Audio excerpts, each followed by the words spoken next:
wondered how life began? How? Life can be described as the purpose of scientifically studying living organisms, How do we tell living from non-living? made up of cells, use of energy, grow and develop, respond to stimuli, reproduce, maintain homeostasis, adapt. Are some theories on origin of life? Special creation theory suggests the God himself created life. Spontaneous generation suggests that living things came from non-living things. Francisco, raw meat in three contains one incomplete selected, one is covered with cheesecloth, and the others is complete, open after a few days. The open one contained maggots, that one with cheesy lot also had maggots on top while the shelled one had nothing. There are three scientists that experimented, right? Lazarus, Spanlazi, and Louis Pasteur did it with chicken broth and had the same result completely proving the theory false. Is that it? There's also the biotic theory wherein there say living organisms came from living organisms. Successory are the same special as the ancestor. Beneath the eye suggests that there are microorganisms beneath the ancestors. Feminism says the living organisms came from nature. That last one suggests that living organisms came from lighting. Hey, what's the basic unit of life? Cell. Robert Koch first observed in a cork and called it cell. Anton von Leeuwenhoek is the father of microbiology. He observed microorganisms. How do organisms get food? There are two types. Autotrophs are organisms that make their own food. Heterotrophs are organisms that rely on the others for their own food. How do autotrophs make their food? Through photosynthesis. The photosynthesis is the process of which plants make their own food. They use carbon dioxide and water, and with sunlight is processed to energy. Oxygen, glucose, and water become its waste. But where does this happen? Chloroplast is the powerhouse of the plant cell. What's for the animal cell? Mitochondria is the powerhouse of the animal cells that differently is found in their cell wall. What are the stages in photosynthesis? Stage 1. The light-dependent reactions. This is where the plants make energy. Stage 2. The light-independent reactions. This is where the plants make food. Basically, photosynthesis makes energy into food. How do heterotrophs make energy? Cellular respiration. It is the process of making food into energy. Firstly, glycolysis. This step breaks down glucose into pyruvate. Then pyruvate oxidation. This is where the acetyl-CoA gets specific nutrients needed and breaks it into pyruvic acid.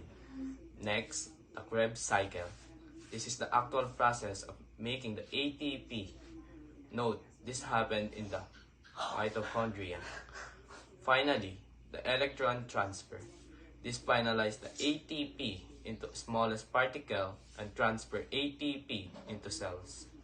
Well, now that we know how organisms get energy and food, how do they reproduce? Well, for starters, there are two types of reproduction: asexual reproduction, which only requires one parent, and sexual reproduction, which requires both a female and male parent.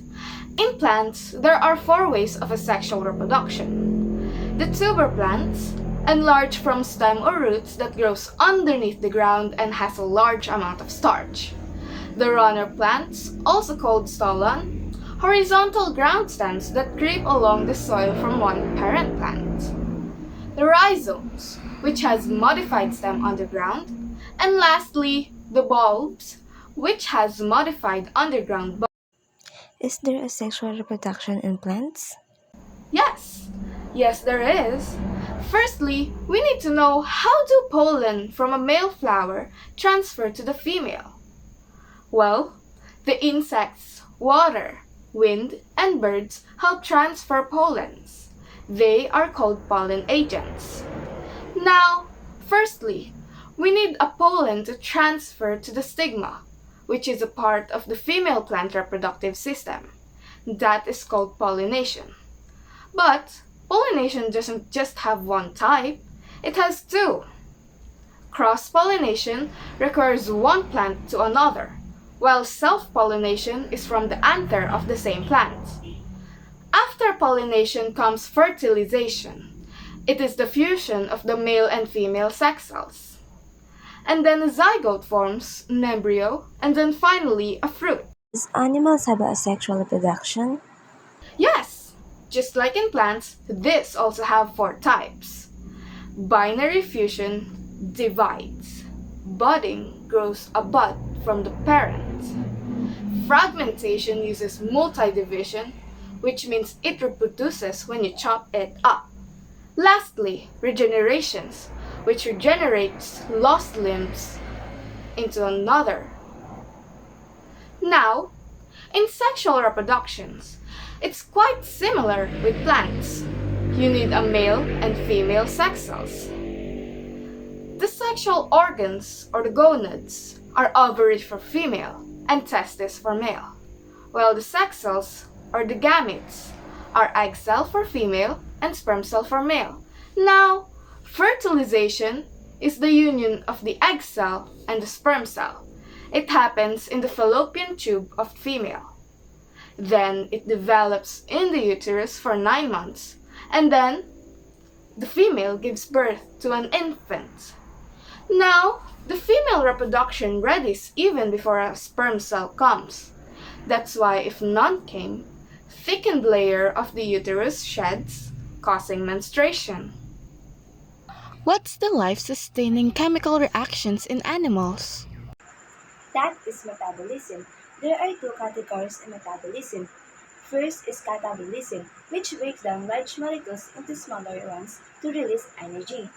The second is anabolism, which uses energy to build up chemical components of cells. Then, what is the role of the digestive system? We ingest food.